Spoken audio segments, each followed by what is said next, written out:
May I invite Sri Nalong Muije Sarji, Chairman Arunachal Pradesh Forest Corporation Limited, Government of Arunachal Pradesh. आप अपना समय ले लीजिए. हमें नारुआ सीप तो क्या अच्छी बात. तकाम आगाम पर नारुआ आगाम पर हम बीजेपी बोलेगा, आप लोग जिंदाबाद बोले हैं. बीजेपी जिंदाबाद, बीजेपी जिंदाबाद, बीजेपी जिंदाबाद, भारत माता की, भारत माता की. धन्यवाद. आज के तारीख में इंडिया का जो पोजीशन है इन द वर्ल्ड, वो one of the top most positions में है. आज के तारीख में इंडिया नंबर 4 इकोनॉमी है.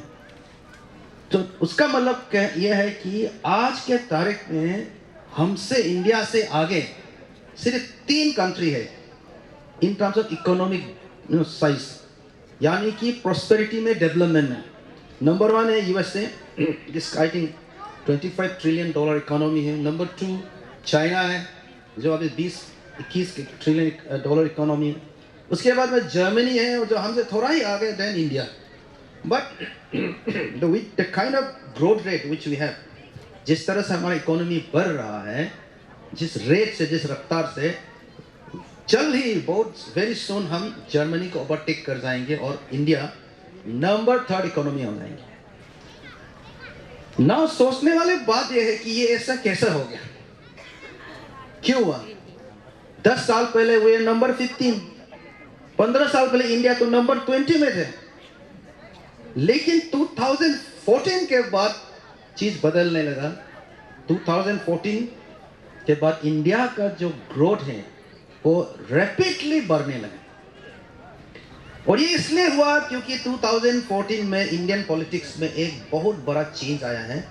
वो है 2014 में बीजेपी का सरकार आ गया और मोदी जी का सरकार आ गया और विथ स्ट्रॉन्ग मेजोरिटी आ गया. ना इसमें आप लोग को जानना है कि बीजेपी एक पॉलिटिकल पार्टी तो है ही और कांग्रेस के विरोध ही करके आया है. लेकिन एक फंडामेंटल डिफरेंस है between BJP and Congress. Congress एक अंग्रेज ने स्टार्ट किया एक पार्टी था. Congress was founded for a particular purpose. Congress को गांधी जी नहीं चाहता था कि वो स्वाधीन आफ्टर फ्रीडम वो पॉलिटिकल पार्टी बने. गांधी जी इनफैक्ट सजेस्ट किया था कि आफ्टर इंडिया गेन इंडिपेंडेंस कि कांग्रेस को डिसबैंड किया जाए. तो कांग्रेस का जो आइडियोलॉजी है वो बाहर से था. कांग्रेस का जो थिंकिंग है, माइंड से, दिलो दिमाग, वो वेस्टर्न इन्फ्लुएंस है और वेस्टर्न ओरिएंटेड. वेयरएस बीजेपी का जो आइडियोलॉजी वो बिल्कुल अपना देश में पैदा हुआ, देश का सोचा हुआ, Indian oriented, based on Indian ethos and civilisation पे आधारित एक पॉलिटिकल पार्टी. इसीलिए बीजेपी का जो सिस्टम है, बीजेपी का जो वैल्यूज है, बीजेपी का जो आइडियोलॉजी है, विजन है, वो बाकी पार्टी से इंडिया में अलग है. बाकी जितना भी सारा पार्टियां है इंडिया में, वो या तो they are based on foreign ideology, चाहे सीपीएम हो, सीपीआई हो, चाहे वो कांग्रेस हो, या तो वो लोग परिवारवाद होता है, वो डायनेस्टी बेस्ड होता है. जैसे कि आपका आरजेडी हो गया, आपका ये अलग अलग जो ये समाजवादी पार्टी हो गया, they are all family based. लेकिन बीजेपी क्या है, बीजेपी इन सबसे अलग है. बीजेपी कहता है कि जो भी डेवलपमेंट हम करना चाहते हैं देश के लिए, वो हमारा इंडियन फिलोसफी पर, इंडियन आइडियोलॉजी पर आधारित होना है और सर्वप्रथम देश का जो इंटरेस्ट है, हम देश का हित में सोचना है, उसके लिए काम करना है. इसलिए बीजेपी में हमारा स्लोगन है nation first and party second and self last. इसी वैल्यूज को लेकर हमारे जितने भी लीडर्स थे, चाहे अडवाणी हो, चाहे हमारे अटल बिहारी वाजपेयी हो, उससे पहले पंडित दीनदयाल उपाध्याय हो, श्यामा प्रकाश मुखर्जी हो, सब ने इसी वैल्यूज को, इसी चीज को लेकर काम किया और अपना जिंदगी को सेक्रीफाइस कर दिया. इसीलिए बीजेपी में आप ऐसा भी कोई नहीं लीडर नहीं मिला जो पहले जो प्रधानमंत्री हुए थे, मुख्यमंत्री, बड़ा बड़ा नेता थे, जो MP हुए थे, जो करोड़पति है, जिसका धन, प्राइवेट धन करोड़ों में, ऐसा नहीं है। बिकॉज जो भी हमारे नेता थे वो अपना देश के लिए काम किया, पब्लिक के लिए, जनता के लिए काम किया। उसी को स्पिरिट को लेके वे मोदी जी ने काम किया। उसके वजह से आज इंडियन नंबर 4 इकोनॉमी है। और मोदी जी का कोई अपना पर्सनल धन तो नहीं है, उसका कोई भाई बहन, कोई उसका वाइफ स्वाइफ नहीं है कि जिसके जो अमीर हो, जो सरकार में कॉन्ट्रैक्ट काम कर रहा है, टेंडर काम कर रहा है। यानी कि मोदी जी इतना क्लीन है, मोदी जी के ऊपर आज तक, अब तक मोर देन 20 years इन पावर कंटिन्यूसली एक भी दाग नहीं है कि मोदी जी ने पैसा खाया। भ्रष्टाचारी का एक भी करप्शन का दाग नहीं है। तो मोदी जी भी जो भी करता है देश के लिए करता है। सिंस हमारा नेता इतना क्लीन है और नेता इतना जनता के लिए काम कर रहा है, इतना प्यार करता है जनता को, इसीलिए देश आगे बढ़ रहा है। इसीलिए हमारा जो पार्टी है और नीचे जितना भी उसके नीचे है, सबको उसी की तरह काम करना पड़ता है, इंक्लूडिंग हमारा चीफ मिनिस्टर पेमा खांडू को, इंक्लूडिंग हमारा ऑनरेबल MLA याबी दिरसी जी को, including all ministers and MPs, including Kiren Rijiju ji को, क्योंकि हमारा नेता इज लीडिंग बाय एग्जाम्पल। इसीलिए हमारा कंट्री आगे बढ़ रहा है। इसीलिए बीजेपी दिन व दिन बढ़ते जा रहा है, स्ट्रांग होते जा रहा है। हम चुनाव आफ्टर चुनाव, इलेक्शन आफ्टर इलेक्शन हम लोग जीतते जा रहे हैं। जैसे कि अशोक संतु जी ने बताया, हम हाल ही में पहले हम दिल्ली जीता, जो जिसको कभी सोचा नहीं था हम जीतेंगे आफ्टर 23 ईयर। उसके बाद में बिहार इलेक्शन हुआ।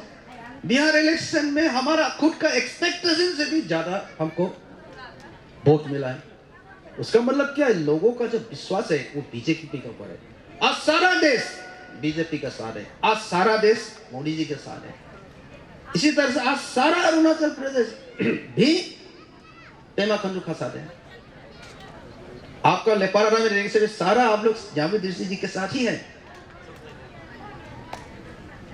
तो इसीलिए अभी क्या है, हमारे यहाँ में प्रगति इतना तेज से हो रहा है हमारे कंट्री में। और नाउ मैं आना चाहूंगा इसमें नॉर्थ ईस्ट के ऊपर। मोदी जी आने के बाद नॉर्थ ईस्ट में क्या क्या बदलाव हुआ है, कितना तेज रफ्तार से यहाँ में प्रगति, विकास, डेवलपमेंट हुए, आप लोग सब देख रहे हैं। It is all for you to सी।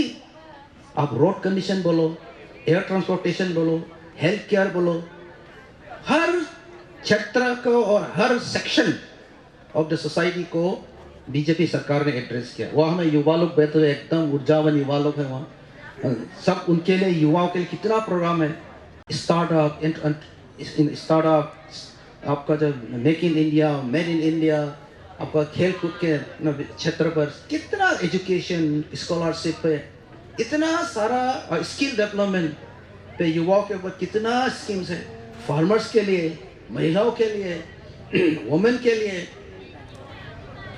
रोटी कपड़ा मकान, सारा इस तीनों विषय, सारा इन तीनों विषय को मोदी सरकार ने एड्रेस किया। तो अभी इसीलिए ऐसा सरकार को छोड़कर, ऐसा पार्टी को छोड़कर यहां पर आप लोग किसी और पार्टी में जाएगा तो फायदा क्या है। जैसे अशोक जी ने कहा है, सिस्टम को आप जानना है, डेवलपमेंट का सिस्टम कैसा है, वो दिल्ली से शुरू होता है। मान लो अनेदोनी मोदी जी है, अनेदोनी का सूर्य प्रकाश से तो सभी को एनर्जी मिलता है ना, उस तरह से एनर्जी जो ऊर्जा मोदी जी से आता है, लाइन पेमा खांडू पर आता है। It is like electric transmission line. वहां से आके फिर मैडम के आता है, मैडम से जेडपीएम में जाएगा, जेडपीएम से जीपीएम में जाएगा। तो लाइन तो वो है। यहाँ में हम लोग किसी को पीपीएस से वोट दे के उठा देगा तो मुझको पैदा को कहना है, यो पैदा को कहना है, कुछ पैदा तो होना यही में रुक जाएगा, खत्म हो जाएगा। जबकि एक जमाना उस तरफ जा रहा है, जमाना बीजेपी की तरफ जा रहा है, आप जमाने से हट के जाएगा तो होगा नहीं। तो आज के तारीख में देखिए, इंडिया का इतना वर्ल्ड लेवल में प्रेस्टीज इतना ज्यादा है कि पहले हम जब फॉरेन कंट्री जाते थे, आई वेंट टू अमेरिका में हम गया था अबाउट 20 years बैक, तो इंडियन बोलने से लुक डाउन करता था। पासपोर्ट पे भी चेकिंग कितना कितना, इससे हम लोग को वो भी लेने देता था, थंब इम्प्रेशन। आज इंडियन जो पासपोर्ट होल्डर है उसको in many countries visa on arrival, आप आइए ना, बोलता आइए ना, वीजा ऑन अराइवल। सो वो है चेंज। तो आज अरुणाचल प्रदेश का भी आप दशा देखिए। आज अरुणाचल प्रदेश, पहले अरुणाचल प्रदेश से हम जाने से बाहर में हमको तो शर्मिंदा होता था, हम बैकवर्ड एरिया से, हम रिमोट एरिया से। अभी कोई रिमोट सिमोट नहीं है, सब खत्म। अभी because of internet technology, IT revolution, IT network, ये अब जो मोदी जी सरकार ने जो यहाँ अरुणाचल में ला दिया, रोड नेटवर्क, रेल नेटवर्क के वजह से Arunachal is no longer remote, Arunachal is no longer what call backward area. तो वो है बीजेपी का काम। अब पॉलिटिकल अगर हम सिचुएशन के बारे में बोलेंगे, इंडिया के बारे में, आज 14 स्टेट में बीजेपी डायरेक्ट रूल कर रहे हैं। 14 स्टेट विद एनडीए मिला के हम 20 स्टेट में रूल कर रहे हैं। और ये जो फिगर है, ये जो आंकड़ा है, वो आगे और बढ़ेगा। अभी बंगाल का इलेक्शन होने जा रहा है, जैसे अशोक जी ने कहा है। आप देखते रहे, हम ही जीतेगा वहां, बंगाल में भी हम ही जीतेगा।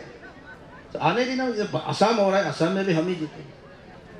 तो it is only natural. Tirbin में भी, तिरबिन वासियों, आप लोग भी ऐसा पार्टी के साथ जाना है जो अभी 70% ऑफ इंडिया को जो रूल कर रहा है। I think we have 29 state है, उसमें से अगर हम 20 में रूल कर रहे हैं तो 70% हम तो रूल कर रहे हैं। तो आप क्यों दूसरा उसमें जाएंगे?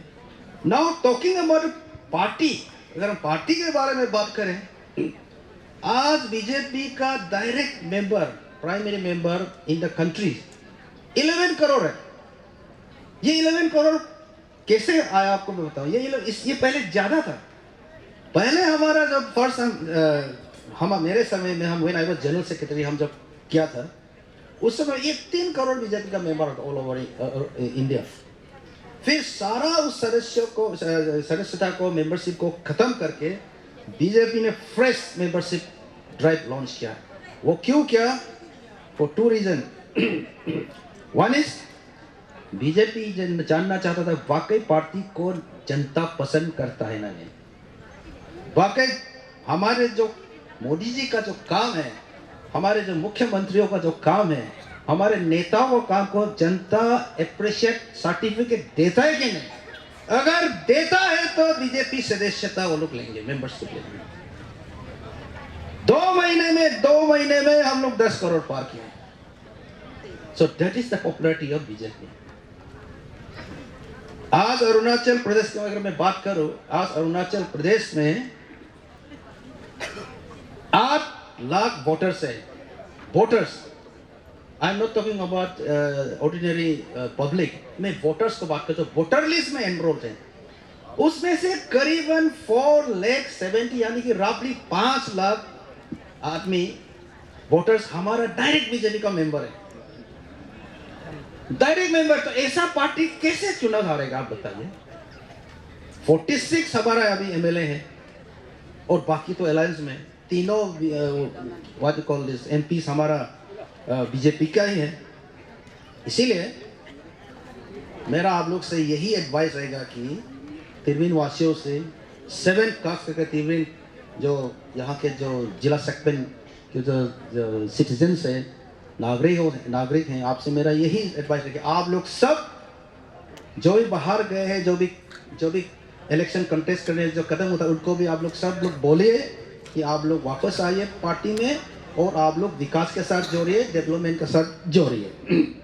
क्योंकि आने वाले 4 साल में भी अरुणाचल में बीजेपी का ही सरकार होगा। पेमा खांडू ही मुख्यमंत्री रहेगा, नरेंद्र मोदी चीफ मिनिस्टर रहेगा, सॉरी प्राइम मिनिस्टर रहेगा, और न्याबुल तिरची ही आपका एमएलए रहेगा। तो ये जेपीएफ सिर्फ बन के क्या करेगा? ये एक जो क्या वाइस जो आदमी है, या एक लॉजिकल सोच होना चाहिए, ये मेरा ख्याल है। अभी यहाँ में अरुणाचल में एक अफवाह, मैं तो कहूँगा अफवाह फैला रहा है ऑपोजिशन वाले और खास करके कांग्रेस वाले की बीजेपी माइनॉरिटीज के खिलाफ है। यानी कि बीजेपी मुस्लिम, बुद्धिस्ट, जैन, सिख और क्रिश्चियन के खिलाफ है। ऐसा एक सोशल मीडिया में भी और आपका सिविल सोसाइटी में भी डिस्कशन हो रहा है, लेकिन आपको मैं ये बताना चाहूँगा, मैं बीजेपी में अभी करीबन 10 इयर्स जब ज़्यादा हो गया, 1 डेकेड ज़्यादा हो गया। बीजेपी का मैं स्टेट का कोर ग्रुप का भी मेंबर रहा, स्टेट का जनरल सेक्रेटरी तो रहा है, कोर ग्रुप का मेंबर रहा, बीजेपी का नेशनल लेवल मीटिंग में कई बार गया, बीजेपी का कॉन्फिडेंशियल मीटिंग्स भी कई बार अटेंड किया, लेकिन आज तक बीजेपी में धर्म का बात करते हुए मैंने कभी नहीं सुना। यहाँ में कितना सारा बीजेपी के यहाँ में पुराने सदस्य, खास करके मेरे से भी पुराना आसिफ गौतम सौरा जी हैं, उनसे पूछिए 1995 में वो बीजेपी से कॉन्टेस्ट किया था, कभी वो बीजेपी में धर्म का बारे में सुना है क्या? हमारे नेता यहाँ के कभी नहीं करते। बीजेपी में बात होता है तो 2 सिर्फ पॉइंट्स पर बात होता है, एक है नेशनलिज्म पे, देश के हित में काम कर रहे हैं, दूसरा है डेवलपमेंट के ऊपर, इसी पर बात होता है और किसी चीज पर बात नहीं होता है। नाउ एक सरकार का जो नियत है, करेक्टर, इंटेंशन को कैसे पता चलेगा? उसका एक्शन से, उसका एक्शन से पता चलना है कि वाकई में वो सरकार माइनॉरिटीज के खिलाफ है कि नहीं, मुस्लिम के खिलाफ है कि नहीं, क्रिश्चियन के खिलाफ है कि नहीं, बुद्धिस्ट सिख के खिलाफ है कि नहीं। इंडिया में 5 minority, according to Indian constitution 5 communities को माइनॉरिटी घोषित किया गया है, उसमें से एक क्रिश्चियन है, एक बुद्धिस्ट है जो दोनों यहाँ है, एक मुस्लिम है, जैन है, तो सिख है। अगर आप मोदी सरकार का पॉलिसीज एंड प्रोग्राम को देखेंगे, मिनिस्ट्री ऑफ माइनॉरिटीज अफेयर में जो एलोकेशन है ईयर आफ्टर ईयर बढ़ते जा रहे हैं। अगर मोदी सरकार क्रिश्चियन के खिलाफ हो, माइनॉरिटीज के खिलाफ हो, तो माइनॉरिटीज के डेवलपमेंट के लिए क्यों पैसा बढ़ाते जाएगा? लास्ट ईयर का बजट में, इन 24-25 बजट में 166 करोड़ बजट बढ़ा दिया गया मोदी सरकार ने। तो इससे साफ जाहिर होता है, इससे पता चलता है कि ये सरकार माइनॉरिटी के खिलाफ नहीं है। मोदी सरकार कहने से तो एक हिंदू है, लेकिन उसको करोड़ों मुस्लिम औरत अपना भाई मानता है। क्यों भाई मानता है? क्योंकि मोदी जी ने ट्रिपल तलाक को खत्म किया है। ट्रिपल तलाक खत्म करने से क्या है, सैकड़ों मुस्लिम औरतें, लाखों मुस्लिम औरतें मैं तो कहूँगा को कहने से एक फ्रीडम मिल गया, एक राइट मिल गया। तो ये अगर मोदी जी मुस्लिम के खिलाफ होता है, माइनॉरिटी के खिलाफ, ऐसा अच्छा कदम तो नहीं उठाता, बीजेपी सरकार तो नहीं उठाता ना। Now coming to north east में नागालैंड में क्रिश्चियन मेजॉरिटी है, मिजोरम में क्रिश्चियन मेजॉरिटी है, मेघालय में क्रिश्चियन मेजॉरिटी है। In fact Nagaland Meghalaya are known as Christian state because वहाँ में 50% लोकल पॉपुलेशन क्रिश्चियन है।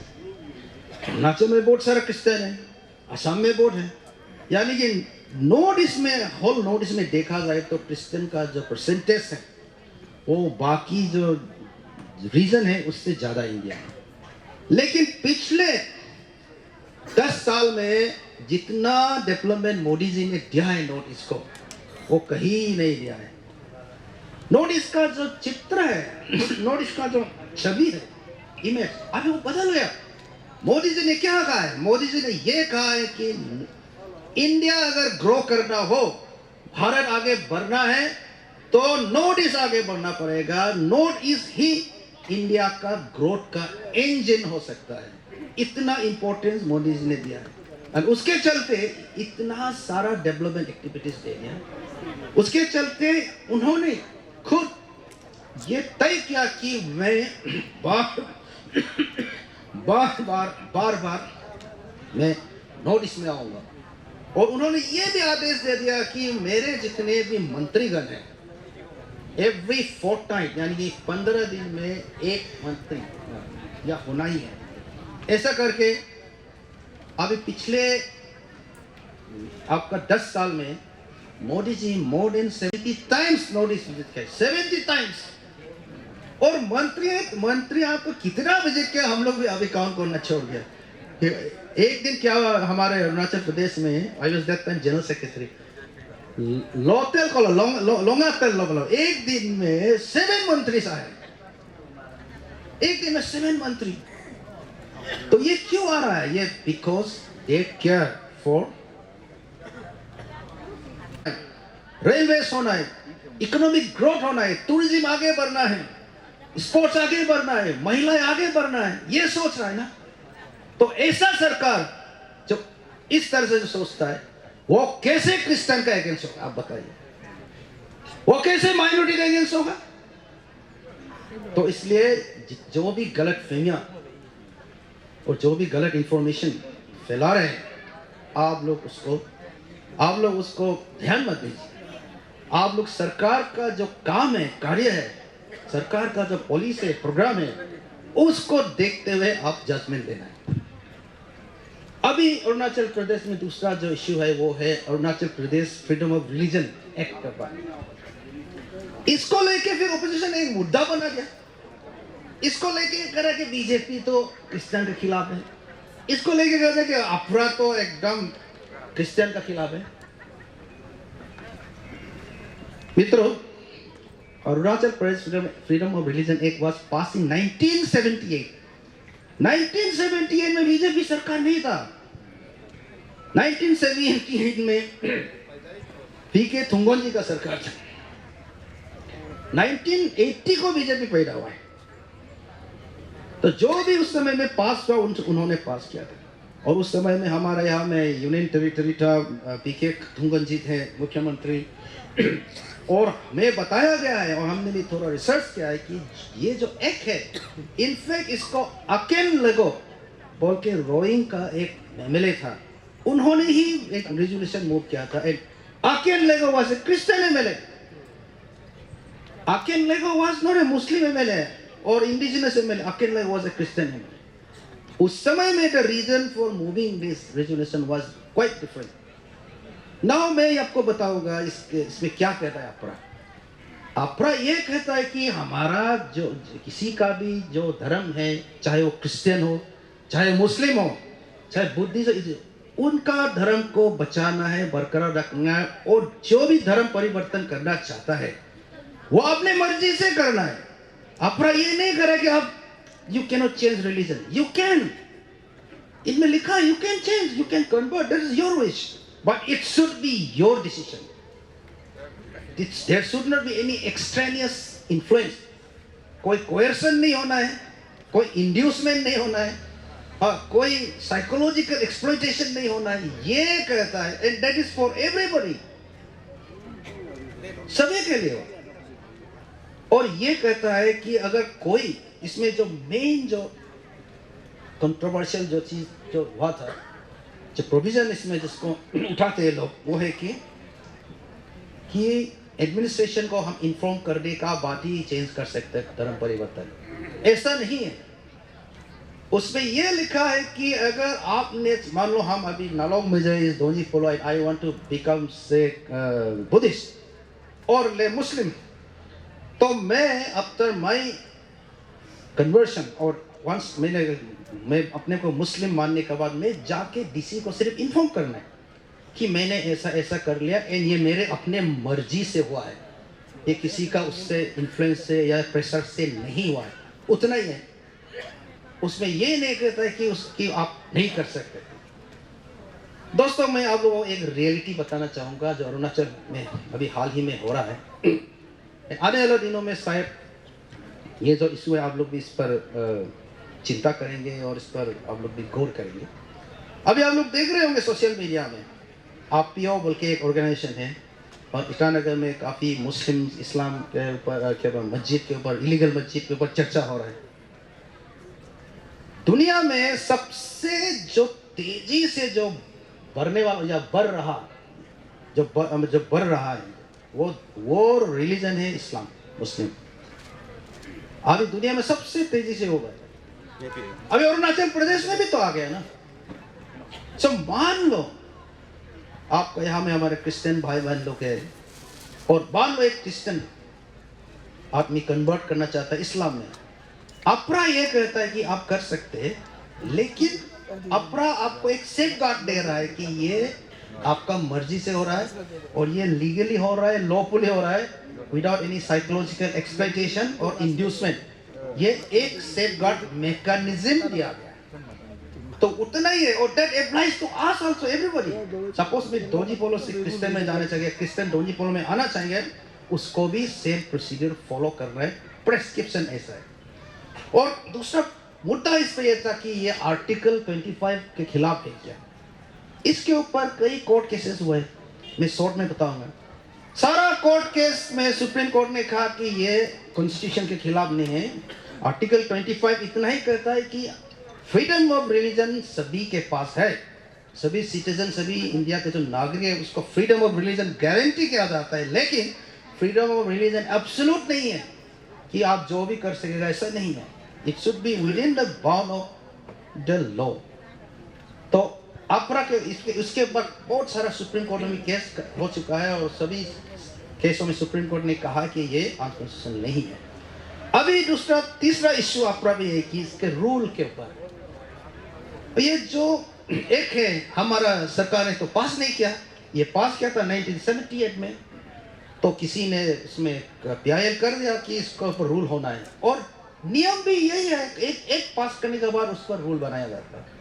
रूल फ्रेमिंग के ऊपर अभी का जो कंट्रोवर्सी हो रहा है, जिसके वजह से आप लोगों को भी गलत फहमी अभी हो रहे होंगे कि आप पर्टिकुलर रिलीजन के खिलाफ ऐसे नहीं। तो रूल जब फ्रेम होने जा रहा था, हमारा अरुणाचल क्रिश्चियन फोरम की तरफ से कुछ कंसर्न एक्सप्रेस किए थे, तो उस कंसर्न को लेते हुए पेमा खांडू सरकार ने एक हाई पावर कमेटी गठन किया।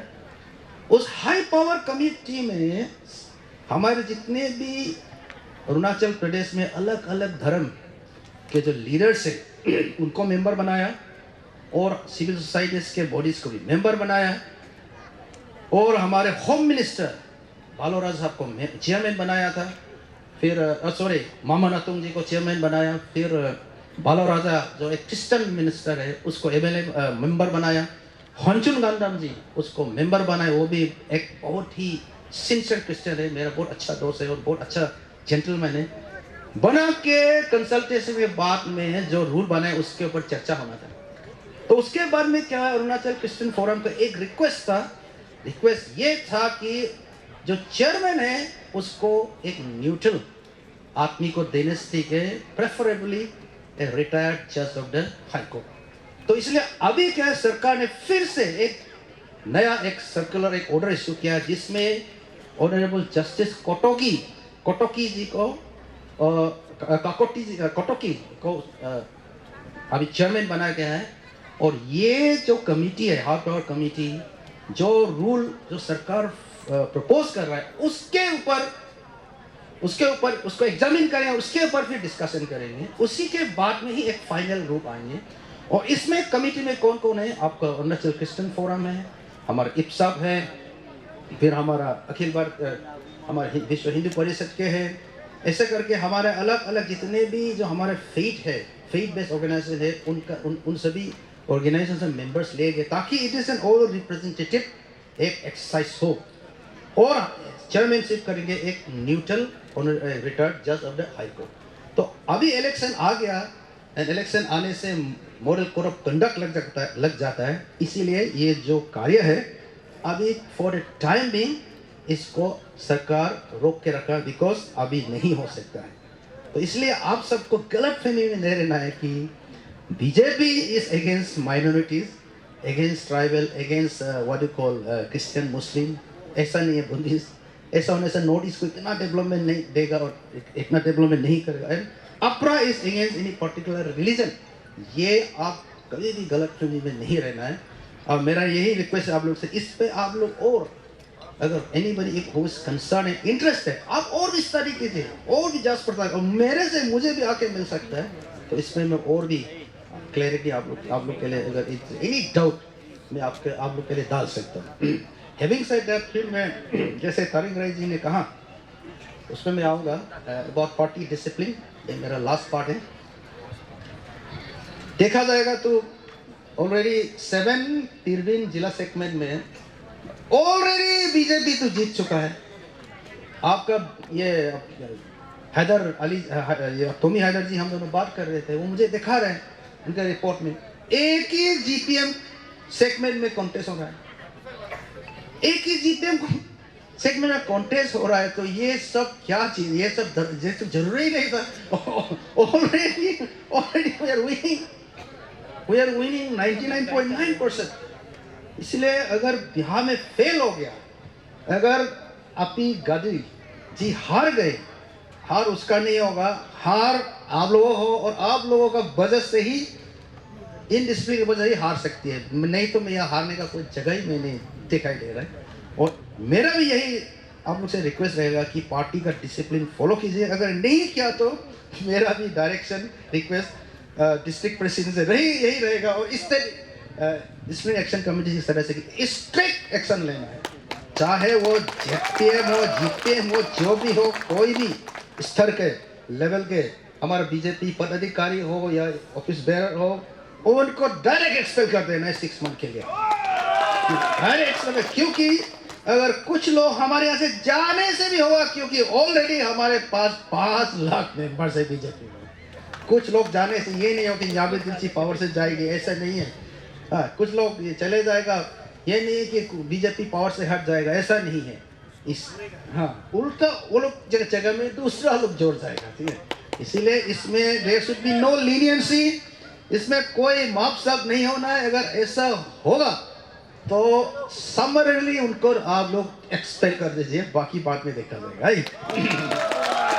लास्टली, हाँ, बहुत बहुत धन्यवाद, अच्छा लगा। और मैं आपी गांधी जी को मैं पर्सनली धन्यवाद देना चाहूँगा, क्योंकि उसके वजह से हम यहाँ आए और तिरबिन में आए, आप सबको भी मिले और कुछ 1-2 बातें शेयर करने का भी मौका मिला।